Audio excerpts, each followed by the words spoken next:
더 청산별곡 작품 분석 시작하겠습니다. 쌤이 지금 집에서 찍고 있는 거라 좀 꽤 늦은 시간이라 조금 조용조용 얘기하고 있는 거 좀 이해 좀 부탁드립니다. 말투 조금 느끼하지 않았으면 좋을 것 같은데 옆집 시끄러울까 봐 아무튼 간에 시작하겠습니다. 자, 청산별곡 일단 위쪽에 나와 있는 작품 설명 잠깐 보겠습니다. 자, 이 작품은 고려 시대에 지어진 것으로 추정되는 작자미상의 고려 소교이다. 자, 일단 이 작품 출제된다 그러면 무조건 갈래 특성 물어볼 수밖에 없습니다. 자, 고려 소교라고 써 있지만은 고려 가요라는 명칭으로 실제로 시험 문제 많이 나오고요. 자, 국어는 어차피 개념 싸움입니다. 고려 가요를 줄여가지고 여요, 고려 가요, 그래서 여요라고도 하고, 그 평민들이 지은 노래다 그래서, 자, 가요잖아. 가요 평민들이 부르는 거라고, 피지배층들. 그래서 속된 노래다 그래서 소교라고도 합니다. 아니면 고려 소교라고도 하고, 이 고려가요가 가지고 있는 몇 가지 일반적인 특징들 암기해서 가져가시는 게 당연히 도움될 겁니다. 시험 문제 나올 테니까. 자, 일단 한번 적어보겠습니다. 같은 얘기 몇 번 하는 걸까? 자, 피지배층들, 평민들이 일단은 창작했을 것이다. 요거 하나 기억하시는데, 자, 중요한 건 뭐냐면, 지배층이 아니라 피지배층들이 창작한 거다 보니까는 한자어보다는 순우리말 사용이 두드러질 것이고, 순우리말 사용이 두드러질 것이고, 조금 더. 자, 우리가 평민들이야. 우리가 피지배층이야. 그러다 보니까 우리들은 감정을 느끼면 화가 나거나 기쁘거나 슬프면 우리는 안 참아 표현을 할 수 있다고. 이들도 똑같습니다. 감정을 표출하는 경우가 대다수입니다. 이 작품도 마찬가지입니다. 자, 이게 첫 번째일 거고, 자, 그 다음에 두 번째, 공간상 쓰면 이렇게 쓸게. 미안해. 공간상 2번 이렇게 줄게. 자, 지금 첫 번째 연을 봤더니요. 자, 살얼이 났다. 정산에 살얼이 났다. 자, 뒤는 더 이상 끊지 않겠습니다. 한 마디, 두 마디, 세 마디, 한 마디, 두 마디, 세 마디 반복되는 거 보이시죠? 자, 삼음보의 율격이 나타난다. 음보율 삼음보. 참고로 이 삼음보라고 하는 게 조선시대도 마찬가지입니다. 우리 민요를 보게 되면 이 삼음보가 되게 많이 나타납니다. 뭐 예를 들면 뭐 자장가도 그렇죠. 자장, 우리 아가. 잘도 잔다, 우리 아가. 아리랑도 마찬가지야. 아리랑, 아라리요.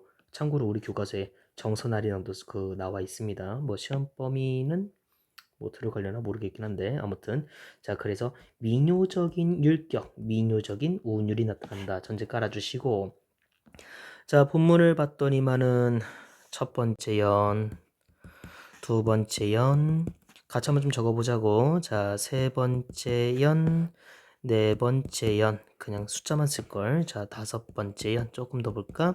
뒤로 쭉 넘어가면은 왜 이렇게 길어? 여섯 번째 연, 일곱 번째 연, 다음에 여덟 번째 연. 자, 지금 총 8개의 연으로 구성되어 있습니다.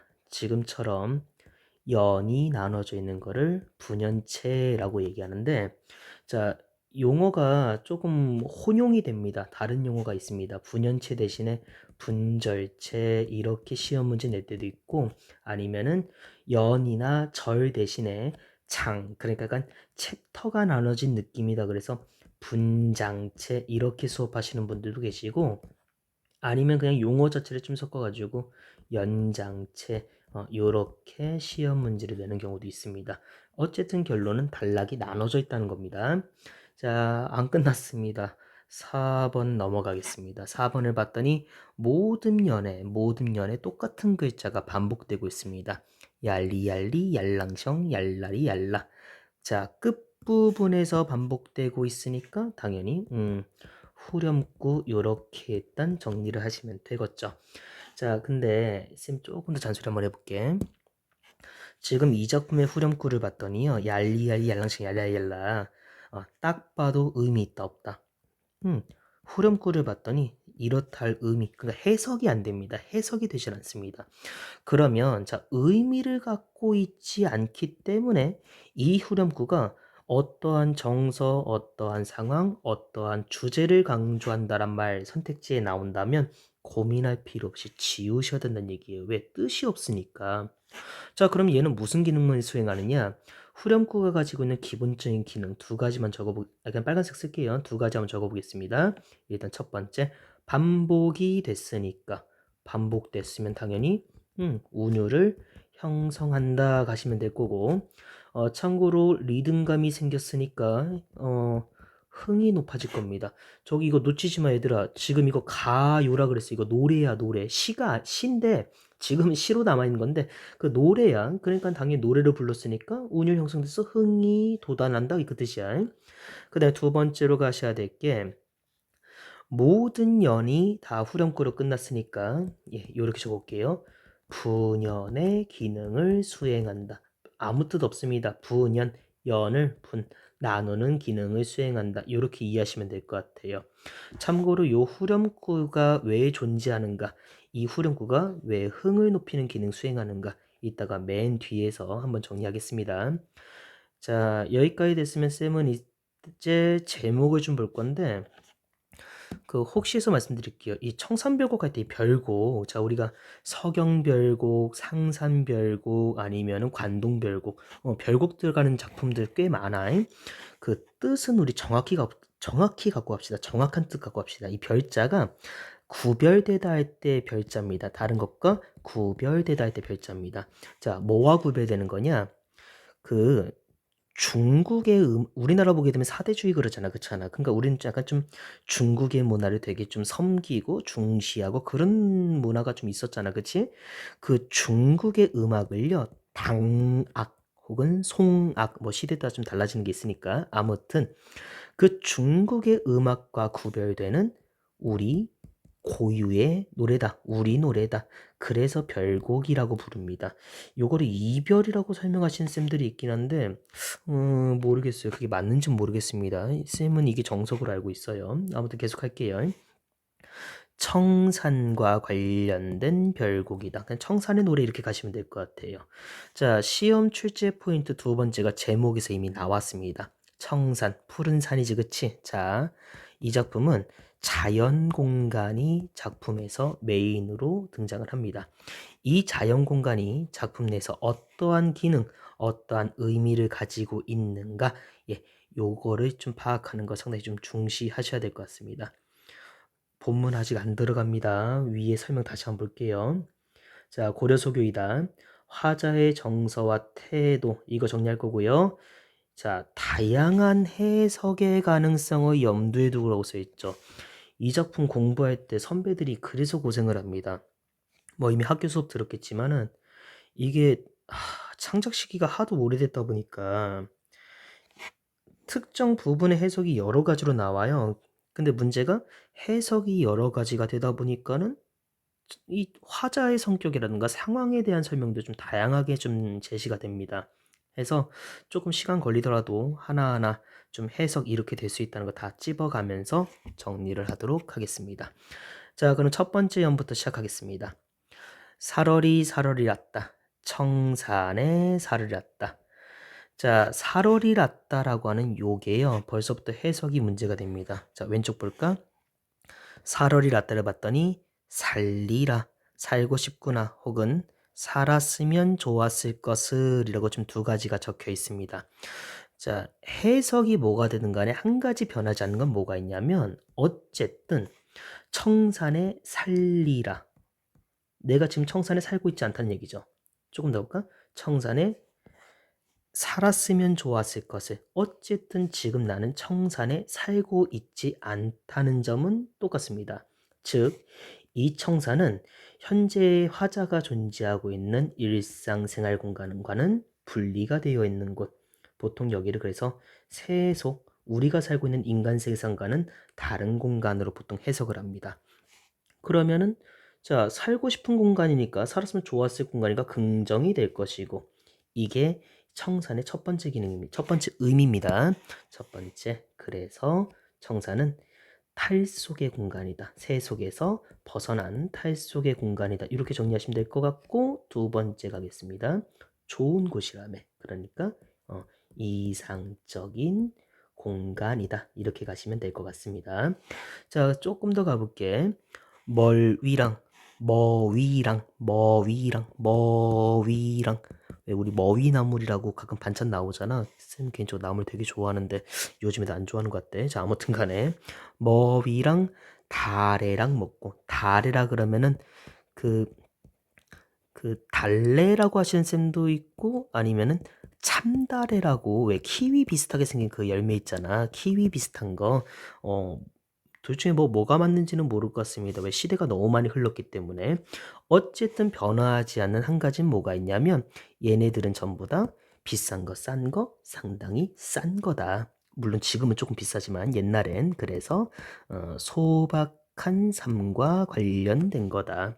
그 머위랑 다리랑 먹고 청산에 살리라 혹은 살았으면 좋았을 텐데. 자, 여기도 조금 기억을 하셔야 됩니다. 이 사람은 더 잘 살고 싶어서 청산에 간 게 아닙니다. 소박하게 살아도 좋으니까 이 세 속만 벗어나면 좋은 겁니다. 그래서 3번 갈게요. 그래서 이 청사는 부정적인 고통스러운 현실에서 벗어난 현실 도피의 공간이다. 현실 도피의 공간이다. 요 정도로 이해하시면 될 것 같아요. 자, 혹시라도 여기서 외부 지문 나온다 그러면요. 지금 쌤이 적어놓은 요 셋 중 하나 정도로 일단 뉘앙스 맞춰서 찾아가시면 될 것 같습니다. 도망가고 싶어 하는 곳인지 아니면 그냥 긍정적으로 생각하고 있는 곳인지. 참고로 우리나라 고전 시가에 정말 많이 나오는 이상적이고 탈속적인 공간 두 글자는 꼭 외우고 다니세요. 무릉 가끔씩 도원 아니면 합쳐서 무릉도원 이렇게 나올 때가 있습니다. 보통 무릉도원 그러면 탈속 이상 뭐 그대로 이 뜻 가지고 있는 시어입니다. 공간입니다. 자, 1년 끝났고요. 그럼 그대로 2년 가겠습니다. 울어라 울어라 새여 새여 아이고 파란색 스키 미안 다시 할게 울어라 울어라 새여 자고 일어나 울어라 새여 자 일단은 새한테 말을 걸고 있지 표현법 가볼까 부르고 있으니까 돈호법 부르는 걸 돈호법이라 그래요 누구누구야 뭐 사람이든 사물이든 상관없습니다 부르는 걸 돈호법이라 그럽니다 거기에 플러스 어쨌든 간에 친구 부르듯이 불렀으니까 의인법 쓰여 있다 정리할 수 있겠죠 자, 울어라를 봤더니만은 뜻이 다양해졌습니다. 울어라 아니면 우는구나 아니면 노래하라. 어쨌든 간에 뭐 새가 울고 있다라는 점 변하지가 않습니다. 계속 봅니다. 널라와 자, 요거를 각주를 달아 놓으셔야 되는데 각주를 안 달아 놨어 교과서에서. 널라와 뜻 꼭 기억하세요. 너보다라고 해석을 합니다. 너보다 싫음, 걱정이 한. 자, 한도 기본 어휘야. 한도. 자, 우리가 고1 때 중세국어 하면서 배웠습니다. 하다 보통 많다의 뜻으로 해석하거나 아니면 크다 정도로 해석을 합니다. 여기서는 많다 정도로 해석하시면 될 것 같아요. 그러니까 너보다 씨름이 많은 나도 자고 일어나서 운이 놀아. 자, 여기서 메모 좀 한번 해보겠습니다. 자, 지금 화자의 정서 나왔죠? 뭐 시름이 많다가 나왔습니다. 나는 현재 시름이 많습니다. 따라서 뭔가 고통스럽다 혹은 뭔가 좀 예상적이다. 이런 말 나오면 당연히 맞겠죠. 근데 중요한 건 너보다 시름이 많다 그랬으니까 어쨌든 여기 나오는 새라고 하는 존재도 내가 느끼는 것보다는 뭐 덜하지만 얘도 시름 고통이라든가 애상감을 느끼고 있다는 거잖아. 자, 여기서 표현법 중요한 거 들어가겠습니다. 일단은 뭐뭐 보다가 나왔으니까 비교의 방식 나왔다 가시는 거 전제 까시고 비교법은 전제 까시고 하나 더 가셔야 될 게 요겁니다. 내 감정을 자연물이 느끼고 있다고 표현했지. 우리 이 정도는 기본 표현법이야. 감정 이입이 나타나고 있다는 거. 요거 좀 강조하겠습니다. 왠지 시험 문제 내실 때 저 감정이입 찾으라는 외부 지문 문제도 낼 수 있을 것 같아요. 요게 꼭 팁이 됐으면 좋겠는데 감정이입이 나오는 작품들 보면 공통점이 있습니다. 100%란 말은 못해. 공통점이 뭐가 있냐면 자연물이 일단 등장을 합니다. 그게 꽃이 됐든 나무가 됐든 동물이 됐든 자연물이 나오는데 그 자연물들이 감정을 느끼듯이 표현됩니다. 즉 의인법이 동반되는 경우가 기본이에요. 그래서 외부 지문에서 감정이입 찾으라 그러면 요 의인법이 나타난 부분을 먼저 찾아보세요. 근데 의인법을 찾았는데 다행히 걔가 감정을 느끼고 있다. 뭐 슬픈 사슴 이런 식으로 슬픈 사슴 이렇게 나왔다 그러면 감정이입이겠구나. 화자가 슬퍼서 그 화자의 감정을 자연물이 느낀다고 표현한 거구나. 이렇게 이해하시면 도움이 될 것 같습니다. 자, 두 번째 연은 쌤 이렇게 하고 넘어갈게요. 자, 그러면은 세 번째 연으로 넘어가겠습니다. 여기는 무조건 별표 쳐야 되겠다.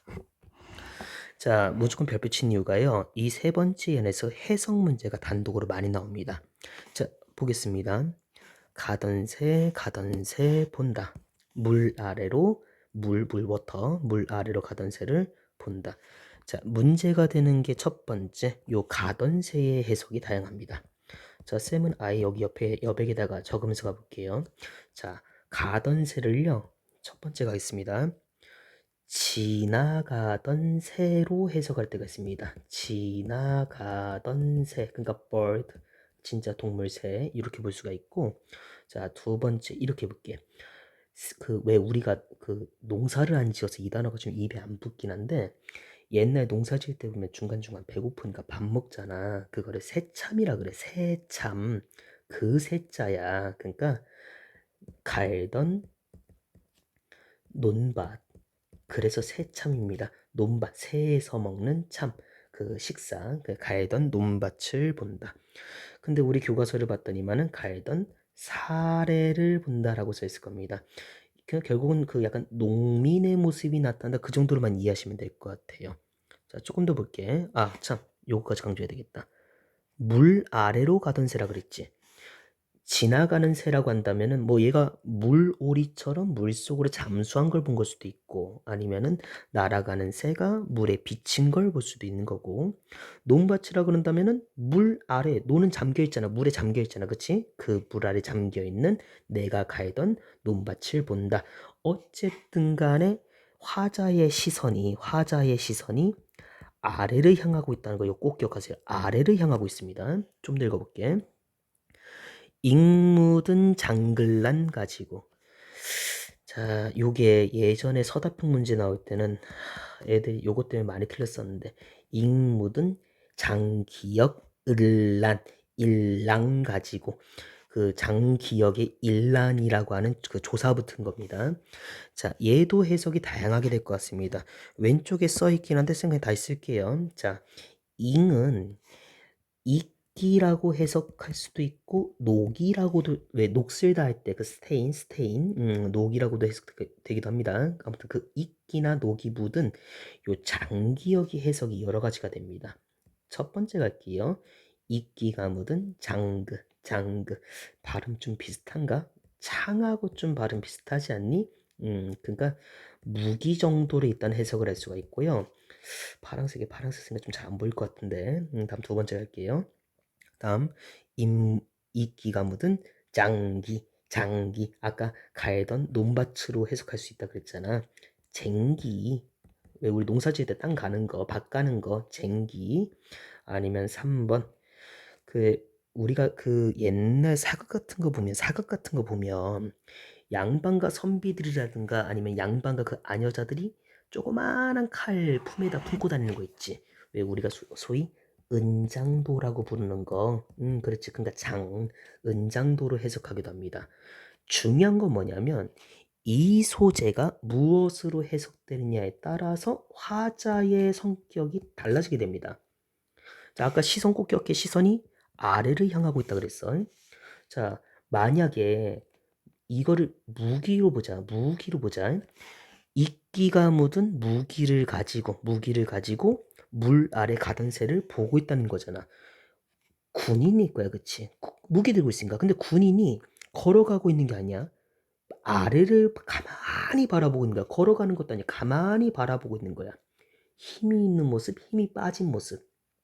힘 빠진 모습으로 그려지고 있는 겁니다. 그래서 무기로 본다 그러면 단순히 군인이 아니라 전쟁에서 패배한 패잔병의 모습이다. 그래서 이렇게 나오는 거고 쟁기로 가겠습니다. 물 아래로 갈던 논밭을 바라보는 농민이 될 거야. 그게 문제야. 자신이 갈던 논밭이야. 갈고 있는 논밭이 아니야. 그럼 지금 이 사람은 농사를 못 짓고 있는 거잖아. 그렇잖아. 약간 좀 이렇게 이해해 보자고. 이 작품이 고려 시대에 지어졌다 그랬잖아요. 그치?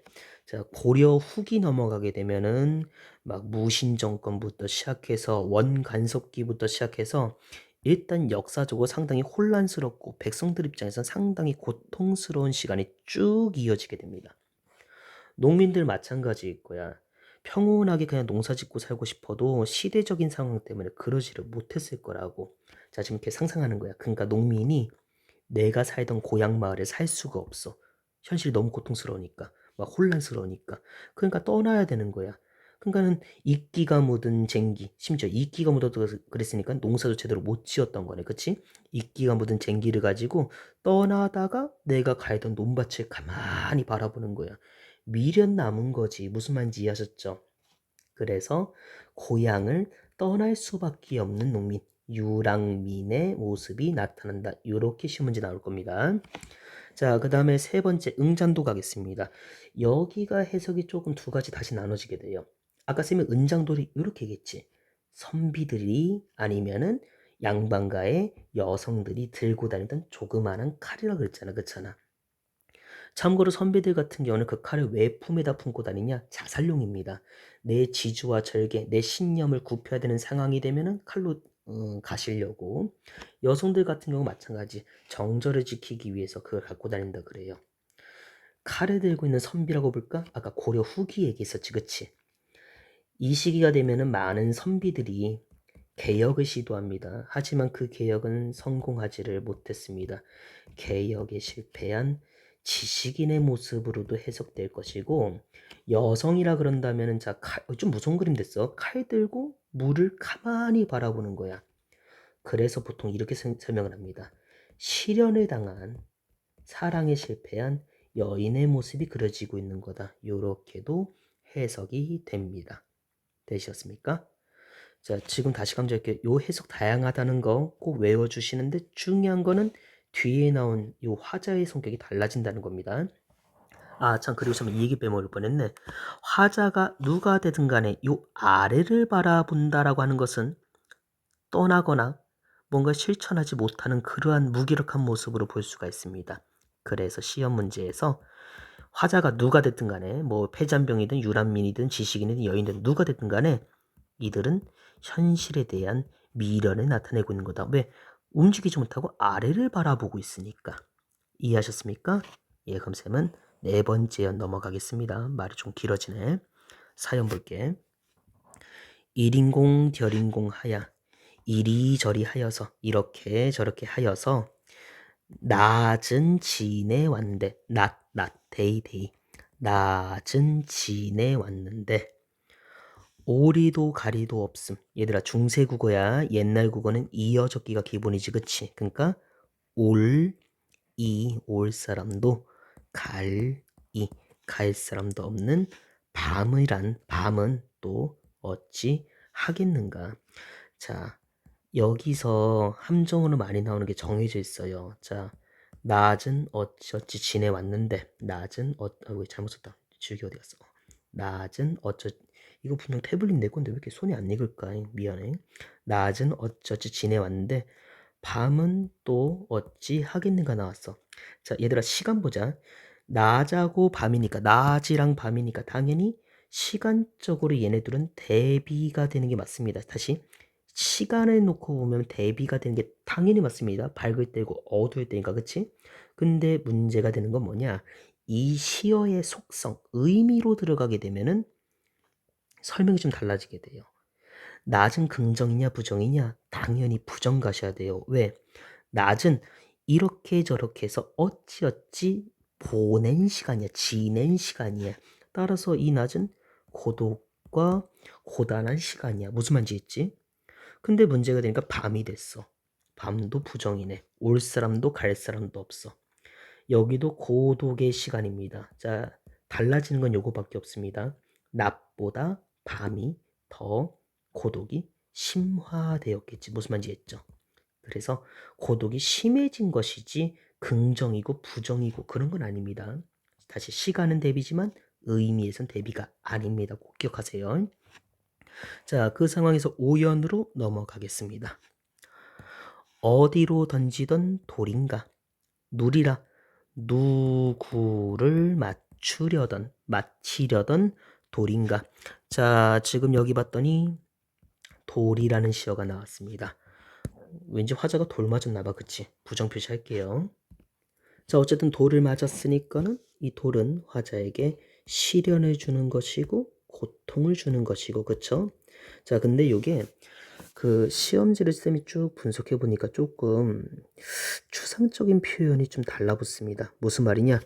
어디로 던지던 돌인가? 즉, 어디로 던지던 건지, 어디로 던지고 싶었던 건지 알 수가 없는 거지, 그치? 그러니까 이 돌은 방향성이라는 걸 가지고 있지 않은 돌이고요. 누구를 맞추려던 돌인가? 그러니까 누구를 맞추려던 건지도 알 수가 없습니다. 목표도 알 수가 없는 돌입니다. 그래서 이 돌은 단순히 어디선가 날아온 돌이 아니라 그 어쩔 수 없이 피할 수 없이 그냥 맞을 수밖에 없는 돌이었다. 따라서 이 돌은 화자가 피할 수 없는 운명적인 시련 혹은 숙명적인 시련이 된다. 보통 이렇게 시문제 나올 겁니다. 자, 좀 더 볼게요. 미리, 미워할 이, 괴리, 괴다, 사랑할 이. 다시, 미워할 이, 사랑할 이. 미워할 이는 당연히 부정, 사랑할 이는 당연히 긍정되겠죠. 두 시어, 네, 대조되고 있습니다. 대조, 대비되고 있습니다. 미워할 리도 사랑할 리도 없이 맞아서 우리노라. 정서 봤더니만 뭔가 슬픔의 태도, 뭔가 고통스러운 태도가 이어지고 있습니다. 자, 지금 5번째 형까지 봤는데요. 확실히 이 작품 전체에 걸쳐서 화자의 정서는 그게 밝지를 않습니다. 슬픕니다. 그래서 이 청사는 아까 전에 쌤 강조한 것처럼 그 고통스러운 현실로부터 벗어나기 위한 공간이다. 보통 이렇게 설명이 됩니다. 이게 일반적 설명입니다. 자, 그러면은 대충 6번째 형 가겠습니다. 살얼이랐다. 바라, 바다란 뜻입니다. sea, 바다에 살얼이랐다. 자, 그럼 이 바다는 앞에 나왔던 청산과 무조건 동일한 뜻을 가질 겁니다. 왜? 6년과 1년이 구조가 서로 동일합니다. 그쵸? 나마자기 구조계, 나문자기. 쌤도 솔직히 정확히 뭔지 모르겠는데 약간 좀 뭐라고 해야 돼? 그 해산물이래요. 바닷가에서 먹는 거라는데 쌤 잘은 모르겠어. 나도 해산물 별로 안 좋아해서. 나마자기 구조계, 조개는 알겠다, 그치? 그럼 얘네들도 앞에 나왔던 머위랑 다래랑 연결이 되겠죠, 그치? 소박한 삶. 다시 소박한 삶.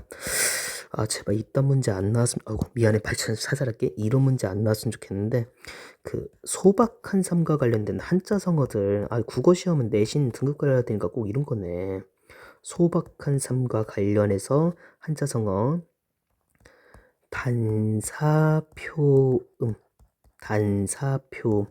단사표음 그러면은 소박한 도시락과 표주박의 물이란 뜻입니다. 단산표음 아니면은 안빈낙도 가난하지만 인간으로서의 도리를 즐기며 살아가는 것, 결국은 소박한 겁니다. 뭐 요 정도는 좀 갖고 가면 어떨까 싶습니다. 하나 더 줘야 되겠다. 단표누항.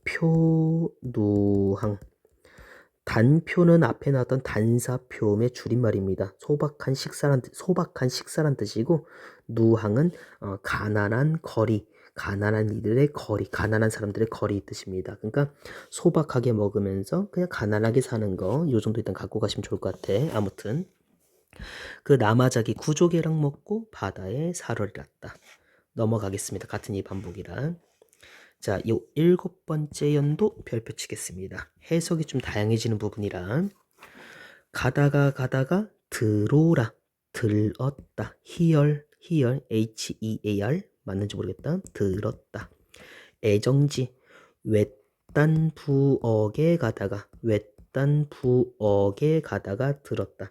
아니 애들이 괜히 오버해서 공부하는데 외딴 부엌이니까 뭔가 좀 그 집이 이렇게 있으면 이렇게 울타리가 있고 부엌이 이렇게 외따로 떨어져 있다는 얘기잖아. 그러니까 애들이 무슨 이상하게 생각을 해.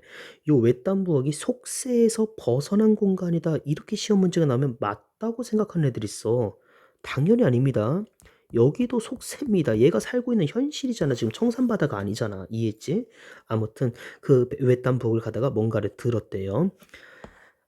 여기가 해석이 또 다양하죠.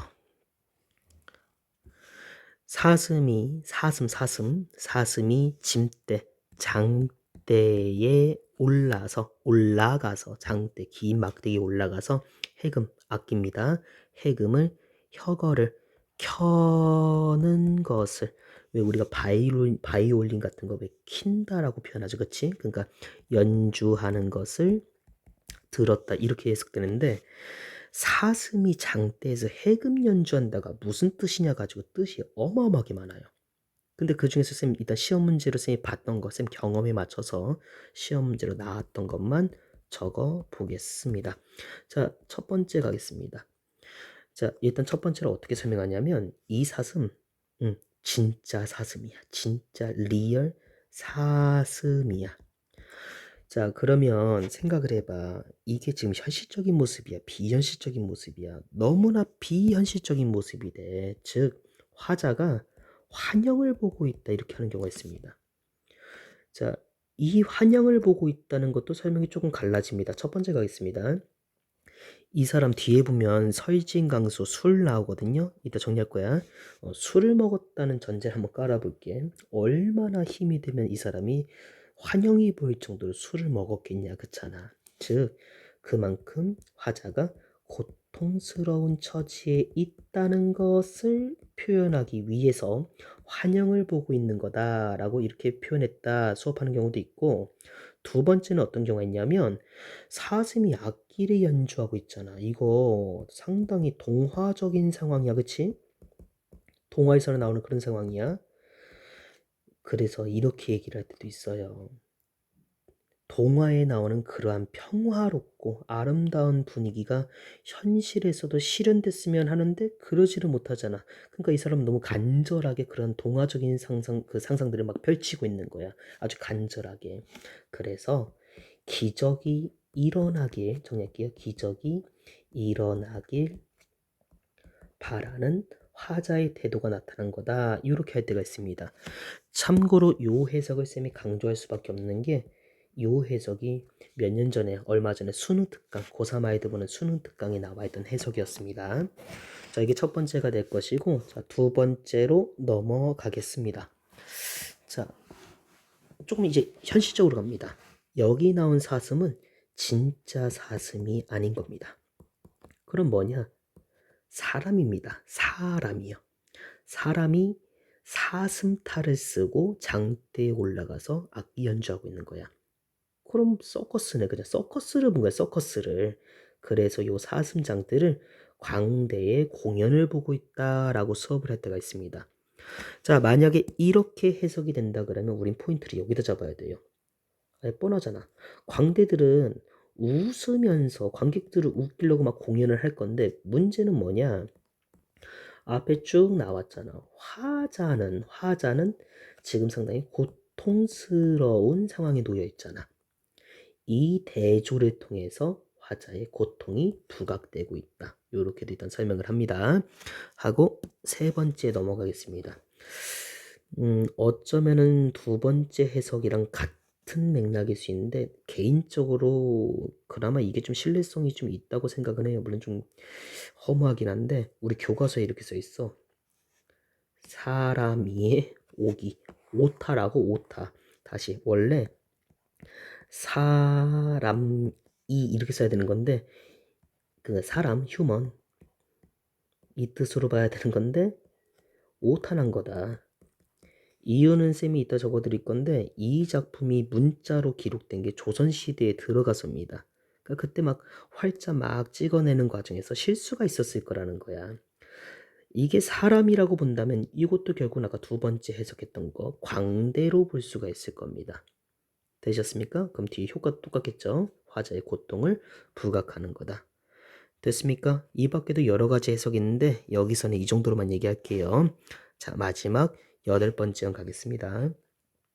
가다가 배가 부른 독에 배가 부른 독 항아리 장독할 때 그 독에 설진 강수를 자 설진 그러면 원래 뜻은 쌤 공과상에 이렇게 쓸게. 설진의 원래 뜻은 설익은 뭔가 덜 익은 그 뜻이야. 근데 여기서는 독한으로 우리는 해석하겠습니다. 독한 수를 빚어라 빚었다 만들었다 빚었다. 밑에 쭉 가볼까? 조롱꽃 조롱박꽃 진짜 그 조롱박 그 왜 그 옛날 사람들 왜 왜 뭐라 해야 돼 그 술병처럼 들고 다니는 그 호리병 같은 거 만드는 거 호박 같은 거 그 박의 꽃 누룩이 참고로 누룩은 술 만들 때 쓰는 기본 베이스 재료입니다. 술 재료입니다. 조롱박꽃도요. 술 담글 때 술의 향기를 좀 나게 하기 위해서 섞는 거래요. 어쨌든 얘는 전부 다 술의 재료들입니다. 뒤에 계속 할게. 조롱박꽃과 누룩이 매워서 즉 아까 독한 술이라 했지 그치? 독해서 냄새가 상당히 독해서 잡사와니 쌤 네모 표시 한번 하겠습니다. 요게 해석이 좀 갈라져요. 1번 뜻 갈게. 아이고 화살표 너무 길게 그렸다. 잠깐만. 잡사원이가 뜻이 두 가지가 됩니다. 첫 번째 잡순이 즉 먹으니 무슨 말이냐면 현실이 너무 거지 같잖아. 너무 고통스럽잖아. 근데 지나가다 보니까 독한 술 냄새가 나. 내가 지금 너무 고통스러우니까 술이라도 먹어야 될 것 같아. 그 냄새가 술 냄새가 너무 독해서 내가 그것을 먹으니로 해석하는 겁니다. 이해하셨죠? 자, 근데 두 번째 이렇게 해석을 할 때가 있습니다. 잡사와니에서 사자 빼볼까? 잡으니 얘는 조금 앞에 말 추가해볼자. 자, 발목을 잡으니 그러니까 조롱박꽃과 누룩의 그 독한 냄새가 그 술의 독한 냄새가 내 발목을 잡으니로 해석을 한 겁니다. 그럼 의인법이 돼버려요. 자, 이 부분은 1번으로 해석되느냐 2번으로 해석되느냐에 따라서 의인법이 있다 없다가 달라지는 부분이기 때문에 요거는 해석을 조금 조심해서 보셔야 될 것 같습니다. 자, 아무튼 간에 결론은 힘들어서 술을 먹었다는 바뀌지가 않는 것 같습니다. 네, 어찌 하겠는가? 네, 어찌 하겠는가? 서리법 나온 거 확인하셨죠? 자, 정리 좀 하겠습니다. 결국 이 술은 힘든 현실을 잊기 위해서 마신다는 점은 변하지 않습니다. 따라서 이 술은 화자에게 아이고 이거 분명 내 건데 왜 이렇게 손이 안 익을까? 화자에게 있어서 위로의 수단이 된다. 정서적인 위로를 주는 수단이 된다. 자, 근데 중요한 건 뭐냐? 그 술을 마실 수밖에 없었다 하고 그냥 작품이 끝났잖아. 부정적 현실을 이겨내기 위한 그러한 노력, 의지 보인다 안 보인다? 전혀 보이지를 않습니다. 의지적인 모습은 보이지 않습니다. 힘들어서 술이나 먹고 많은 약간 체념의 태도라든가 아니면은 현실에 대해서 절망감을 느끼는 태도만 나타날 뿐입니다. 요 정도는 좀 기억하시면 어떨까 싶습니다. 자, 이렇게 하면 일단 총 8기현으로 구성된 청산별곡 전체 작품 설명은 일단 끝났습니다. 자, 그럼 이제 쌤이 해야 될 건, 이거 너무 오래 걸린다. 이거 얘들아 지금 복습 잘해야 돼. 쌤 새벽에 지금 이렇게 열심히 찍고 있다. 자, 아무튼 간에, 아까 그 고려가요 특징 관련해서 내가 후렴구, 이거 꼭 기억하라 했지. 자, 쌤 여기 좀 여백이 어디가 좋을까? 여백이 많이도 썼네. 여기가 조금 여백 있다. 여기다 적어볼게요. 이건 얘기해주세요. 이건 니네가 좀 스스로 속으로 답변해봐. 저 아까 후렴구 얄리얄리 얄랑성 얄라얄라가 본문에 나온 요 내용과 어울린다 안 어울린다? 전혀 어울리질 않습니다. 우리 여기서 의문 가지고 접근하셔야 돼요. 대체 왜 어울리지도 않는 후렴구를 집어넣냐는 거야. 이게 고려가요가 전승된 과정, 다시 갑니다. 고려가요의 전승 과정, 전해진 과정을 보면은 조금 이해가 됩니다. 자, 일단 고려가요는 명칭 그대로 고려 시대의 평민층들 사이에서 가요라 그랬지? 이 양반들이 문자를 알 리가 없잖아. 평민층들 사이에서 구전되었을 겁니다. 입에서 입으로 전해졌다는 거죠. 그래도 내가 고려 말에 들어가면서 아까 왜 그 고려 후기 들어가면 원간섭기 아니면 막 그 무신정권 되게 혼란스러워진다 그랬잖아. 그치? 그때 그 고려 임금께서 고려 말의 그 임금께서 백성들의 그 혼란에 조금 불안하셨나 봐. 혼란이 불안하셨나 봐. 그래가지고 민심을 좀 파악해야 되겠어. 그래야 내가 이 혼란을 어떻게 좀 줄여줄 수 있으니까.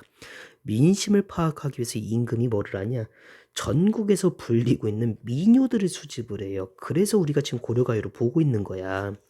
근데 문제가 되는 게 뭐냐? 예나 지금이나 아부 떠는 인간들은 바뀌지가 않아. 임금 앞에서 공연을 해야 되니까 이 슬픈 노래를 그대로 보여줄 수가 없어. 조금은 신나게 편곡을 합니다. 자, 궁중음악의 편입 들어가는 과정, 여기가 포인트가 돼요. 이 과정에서 잘 적으셔야 돼요. 저건 색깔 바꿔줄게. 파란색으로. 이 과정에서 후렴구가 첨가가 됩니다. 그래서 작품의 후렴구의 기능, 즉 흥을 높이는 기능과 본문의 내용 사이의 그 연결성이 떨어지게 돼요. 다시 합니다. 후렴구와 내용 사이의 조화가 전혀 이루어지지 않는 특징을 보이게 됩니다. 무슨 말인지 이해하셨죠? 요게 고려말이고, 자, 하는 김에 3번까지는 적어야 될 것 같아. 아까 사슴이 할 때 사람이 오타일 수도 있다라는 얘기 있지. 그때 쌤이 했던 얘기 기억하나? 요게 훈민정음이 창제되고 나서도 또 시간이 흐른 다음에야 기록이 돼요. 조선시대에 들어가서야 문자로 기록이 되는데 이때 우리 글자 훈민정음 그 한글로 기록이 됩니다. 아마 그 과정에서 오류가 있지 않았을까. 요렇게 일단 이해하시면 될 것 같아요. 되셨습니까? 근데 쌤 불안해서 두 가지만 더 얘기할게요. 왜 이렇게 말이 점점 길어질까? 쌤도 힘들다. 자, 첫 번째 거 다시 한번 보자. 구전된다 그랬죠. 구전되었다 그랬지, 그치? 그래서 문제가 뭐가 발생하냐? 이게 사람이 입에서 입으로 전달하다 보니까는 내용이 그대로 유지가 안 돼요. 꼭 왜곡이 될 수도 있고, 아니면 말이 전달되는 과정에서 다른 말이 막 섞여가지고 막 복잡해질 때가 있어. 그 중첩이 될 때가 있습니다. 노래도 마찬가지예요. 자, 무슨 말이냐? 이 작품이 지금 쭉 보시게 되면 봐봐. 첫 번째 형 같은 경우는 청산에 살고 싶다는 노래고, 두 번째 형 갑자기 새 노래가 나왔다가 3년 가면 그렇게 여기도 새라고 보자. 4연부터 5연 봤더니 갑자기 낮이랑 밤 얘기, 돌 얘기 나왔다가 뒤쪽 넘어왔더니만 갑자기 또 사슴 얘기 나왔다가 내용이 뭔가 통일되는 느낌이 나질 않습니다. 다시 작품의 내용과 내용 사이에 유기적인 연결성은 상당히 떨어져요. 그래서 그래서 이 학자들이 이렇게 추측을 하는 거야. 고려 시대에 다양한 유행가들이 존재를 했었는데 그게 어느 순간 전해지는 과정에서 합쳐진 거다. 그래서 이 작품 다양한 민요들이 섞인 거다. 유기성이 떨어지는 거다. 요렇게 일단 얘기할 때가 있습니다. 이해하셨습니까? 그럼 쌤은 마지막 한 가지만 더 얘기할게요. 개인적으로 지금 떠드는 거는 시험 문제 안 나올 가능성이 크다고는 생각은 합니다. 그래도 혹시 몰라서. 요, 살얼이랐다. 쌤 요거 다시 한번 써볼게. 1번, 살리라, 청산에 살리라. 다음에 2번, 살았으면 좋았을 것을. 쓰면 좋았을 텐데 이렇게 써볼게. 좋았을 텐데 왜 이렇게 길어? 살았으면 좋았을 텐데 이 두 가지가 지금 우리 교과서에 나와 있는 해석이거든요. 근데 문제가 자 이렇게 되면 작품에 등장하는 청사는 긍정 부정 얘는 그건 긍정이 된다 그랬어. 아까 이유 다 적었어. 타일 속 이상 현시 도피. 근데 문제가 요렇게도 해석을 한대.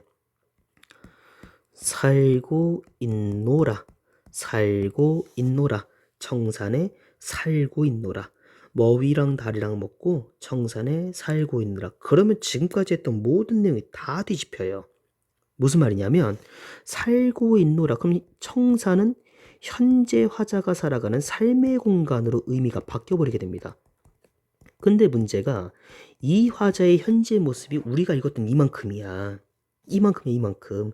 막 미련도 느끼고 힘들어하고 있고 막 외로워하고 있고 돌 맞고 있고 그러면 청산은 부정이 돼요. 고통의 공간이 돼요. 근데 더 웃긴 게 뭐가 있냐? 뒤쪽에 바다 얘기가 나오지. 그래서 이렇게 해석을 할 수가 있다는 거야. 현재의 삶의 공간이 청산인 거고, 그래서 이 사람은 지금 어디로 도망가고 있다? 바다로 도망가고 있다는 얘기야. 이 바다가 도피처다. 아까 쌤이 얘기했던 탈속 이상 도피의 공간은 바다고 청산은 고통의 공간이다. 이렇게도 해석이 될 수 있다 그럽니다. 뭐가 맞다라고 말은 할 수가 없습니다. 창작하신 분들이 다 돌아가신 지 몇백 년이 지났으니 물어볼 데도 없고 조금 그래도 이런 거 낼 때 중요한 건 그러니까 단순히 암기가 아니라 이렇게 해석이 됐을 때는 요렇게 되고 요거는 요렇게 되고 이렇게 해석하면 요렇게 되고 그 인과구조 파악하는 게 중요한 거고 선택지에 나온 말을 분석할 수 있는 시각이 중요한 거지. 너무 뭐가 맞아요. 이 한 가지 정답 찾는데 괜히 시간 낭비하지 마세요. 문학은 그렇게 공부하는 거 아닙니다. 가능성을 열어두셔야 돼요. 되셨습니까? 예, 청산별곡 마무리하겠습니다.